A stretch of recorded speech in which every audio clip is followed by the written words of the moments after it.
Good morning, guys, gals, and non-binary pals, and metalheads of the internet. How are ya? You're looking swell. You're looking handsome and happy and healthy. Welcome to a brand new episode of the Metal Meltdown. Today, by extremely popular demand, we will be talking about some of the best metal cover songs of all time. So for this list, I went out of my way to try to find cover songs that I felt improved upon the original in some capacity.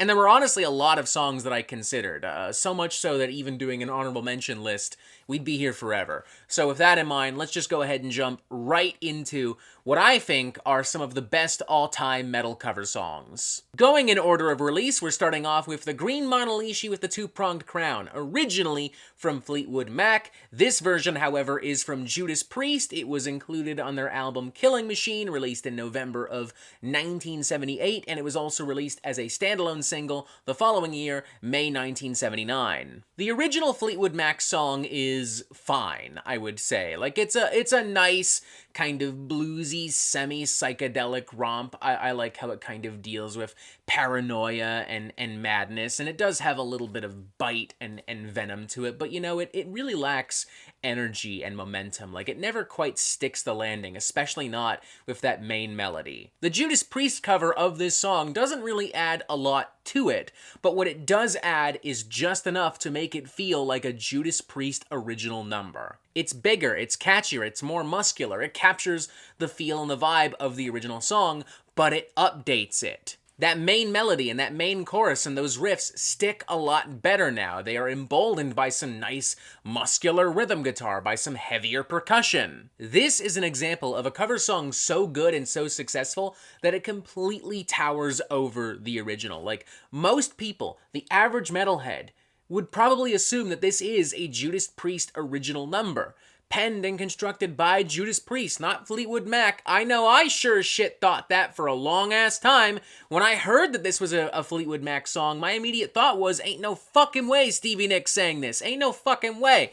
The irony is, she wasn't even in the band when Fleetwood Mac recorded that original song. In fact, I'm not sure she was even in the band when Judas Priest recorded their version of the song. Or if she was, she would have only been there for like a little bit. I'm getting off topic. This is irrelevant. It doesn't matter. I can look it up off screen anyway. The point is, Judas Priest took a relatively obscure Fleetwood Mac deep cut, and with just a few little tweaks and such, they completely made it their own. And for that reason, I think it's one of the best metal cover songs of all time. Next up, we have Got the Time, originally from Joe Jackson. This version, however, is from Anthrax. It was released in 1990 on the album Persistence in Time, and it was also released as a standalone single that same year. Much like the Green Manalishi, this is an example of a song that is, for the most part, you know, structurally faithful to the original song, but it adds just enough muscle, just enough meat, just enough of the band's own unique spices and ideas and flavors and their own unique kind of swagger and attitude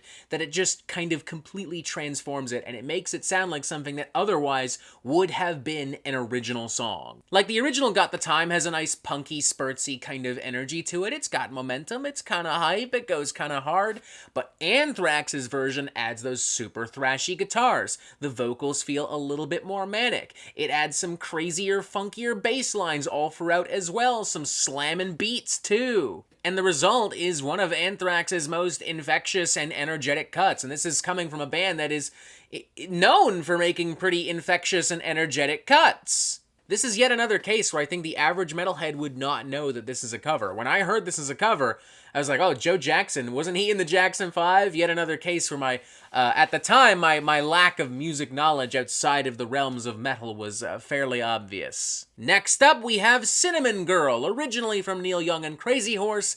This version, however, is from Typo Negative. It was released in October of 1996, included on the album October Rust, and it was also released as a standalone single the following year. Okay, now we have an example of a complete transformation of a song. The original Cinnamon Girl is a sweet, cutesy, rustic kind of folksy ballad of sorts, you know? Heavy on harmonies and acoustic guitars and shit like that. And it's about Neil Young daydreaming about a girl he loves, and it's sweet, and it's tender, and it's nice, and your mom and dad probably danced to it back in the day. The Typo Negative song, however, their version is oozing with melodrama and atmosphere, with like static and droning guitars and groovy drums and these very like sultry, passionate vocals from Peter Steele, and it just has this really great rhythm to it that just makes it sound like something I'd hear in a strip club. The song does a great job at showing off a different side of Typo Negative as well. Like, it still has like the super fuzzy guitars, and it still has like Peter Steele's like signature low-end fucking vocals, kind of sounding like a haunting spirit at times, but it's also like more playful, more romantic, more dreamy in some parts. Just a great song, and straight up, when I was putting this list together, this was like the first song that got added. Like, this was in here from the fucking get-go. Next up, we have Dreamweaver, originally from Gary Wright.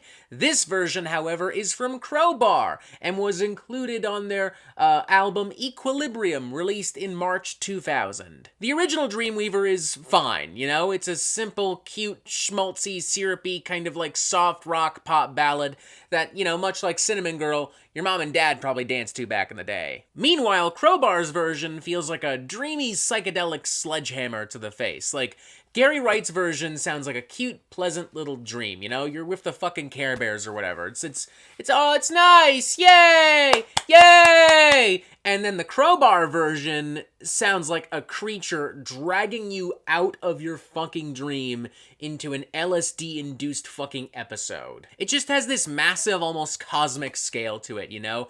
With these multi-layered vocals, with these huge, swampy, droning guitars. It almost kind of taps into this kind of like shoegazy post-metal kind of vibe in a way. I love how it starts off really simple but really ominous. Like, you have these like aching, yearning kind of like vocal melodies that are layered and layered to hell and back. It creates this massive, harmonious kind of effect.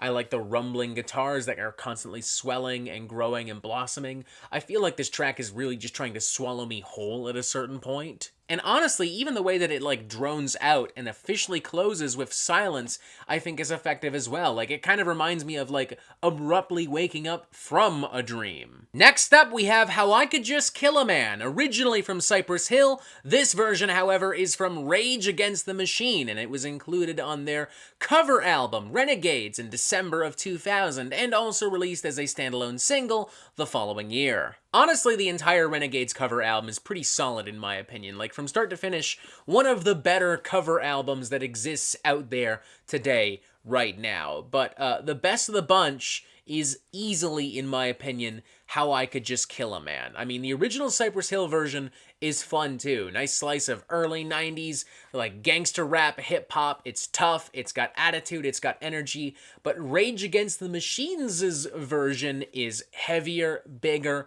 bolder, tougher, crazier. It's those super groovy riffs combined with those licks in the main verse, combined with Zach De La Rocha's intense, heavy on attitude like vocal flow, combined with those pounding fucking drums. That chorus in particular, like right when we're launching into it, like, here is something you can't understand. It's just those pounding, driving fucking riffs, that groovy fucking drawl, Zach's insane fucking tone. It's great. It's awesome. It's better than the original. Miles ahead. It's everything Rage Against the Machine does so well, but with classic, old school hip-hop, gangster rap fucking flavor, maintaining the spirit, the essence, and the vibe of the original cut, but transforming it, updating it. Like, if it wasn't for the absence of, like, super provocative, politically charged lyrics, a part of me might have assumed that this was a Rage Against the Machine original cut. Alright, I got a real fucking doozy of a song for you now. Next up, we have Come to Daddy, originally from Aphex Twin.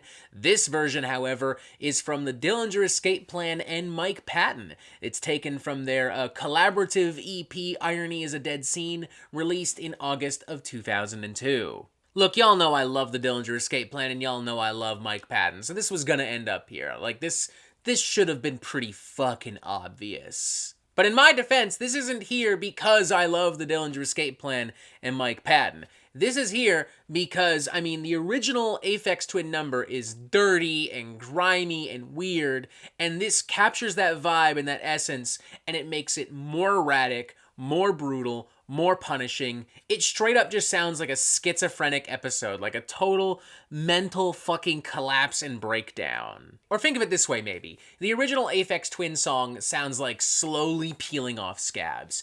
The Dillinger Escape Plan and Mike Patton version of the song sounds like violently ripping them off. Tons of jagged, twisted, convulsing rhythms, some wild, out-of-nowhere vocal screaming and tangents from Mike Patton. And it has a really quiet and ominous finish to it as well, just kind of like silently fading out with this really minimalistic, eerie keyboard. What more can I say, man? It's the Dillinger Escape Plan and Mike Patton covering a fucking Aphex Twin song. A fucking match made in heaven. Alright, this next one might be a little silly, but I'm gonna need you to hear me out and just let me cook for a fucking second, alright?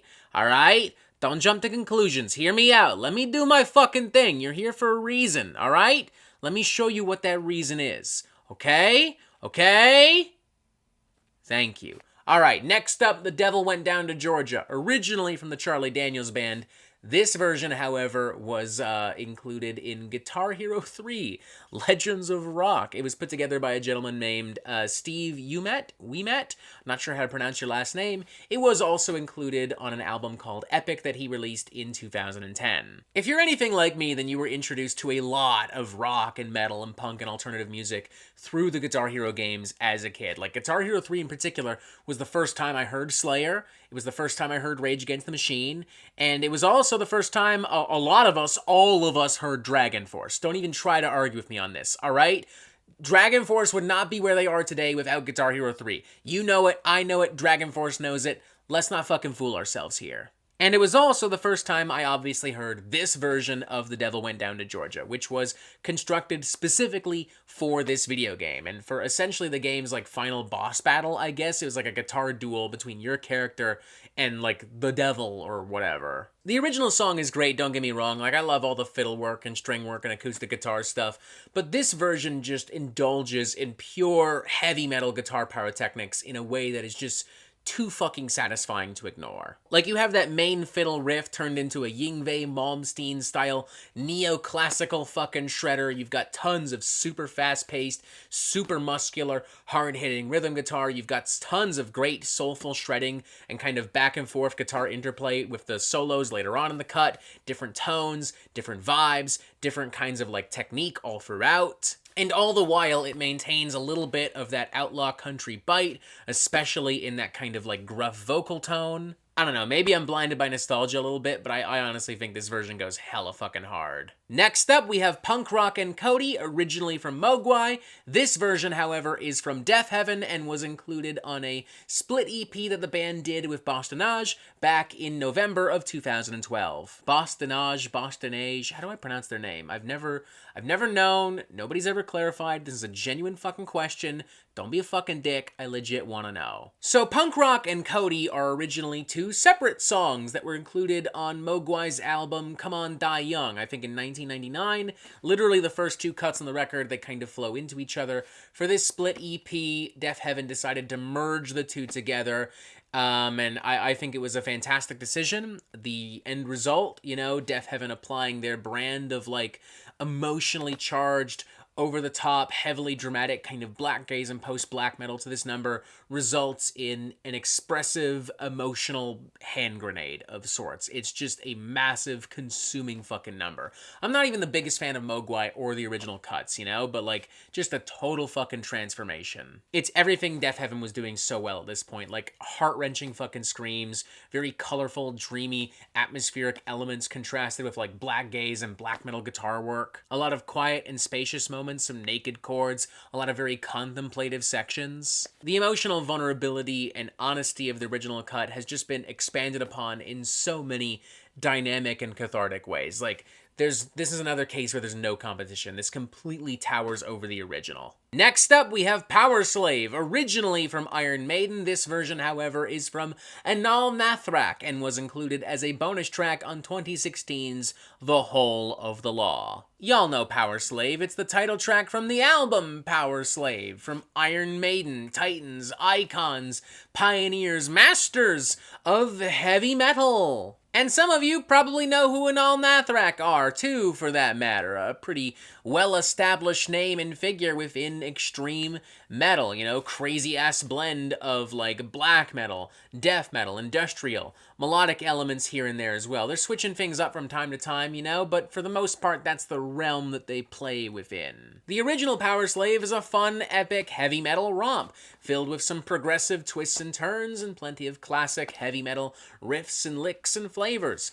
The Anthrax version of Powerslave sounds like a nightmare, forcing its way into the real world. This is just like a battering ram of the dark, chaotic metal that Anthrax is already well known for. Like, sometimes you can hear those, like, roaring kind of heavy metal choruses now and then all throughout. Love how it gets more hectic and more crazy later on in the track with some classic heavy metal pyrotechnics and shredding alongside the blackened death metal extremity. Love those absolutely gnarly, snarling fucking growls too. It's venomous, it's evil, completely unrecognizable from the original Powerslave, but in the best way fucking possible. And finally, let's start wrapping things up with Motorbreath. Originally from Metallica, this version, however, was put out and put together by Imperial Triumphant and was released as a standalone song and single last year as part of the cover series of songs that Imperial Triumphant was doing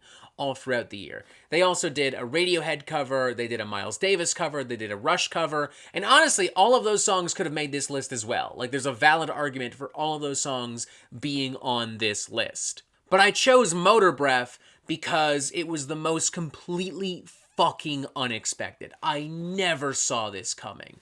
A crazy-ass fucking curveball of a song. Imperial Triumphant taking this pretty straightforward kind of old-school thrash speed metal song and turning it into this absolutely twisted, demented, angular, and uncompromising kind of avant-garde, blackened death metal number with so many chaotic spurts and dizzying rhythms and these just terrifying fucking soundscapes and moments. It's beautiful. I love it. I love it. Y'all know me, I got a soft spot for this nerdy-ass fucking avant-garde shit. I love it. I love my weird shit. I love my crazy shit. I love my dark and demented and fucked up shit. And as a result, I've loved a lot of what Imperial Triumphant has done, especially over the course of these past few years. They've honestly been on a fucking roll. And everything that they do so well is captured so perfectly and brilliantly within this song. It is a roller coaster. It is unpredictable. It has that jazzy ebb and flow, but it's noisy and it's violent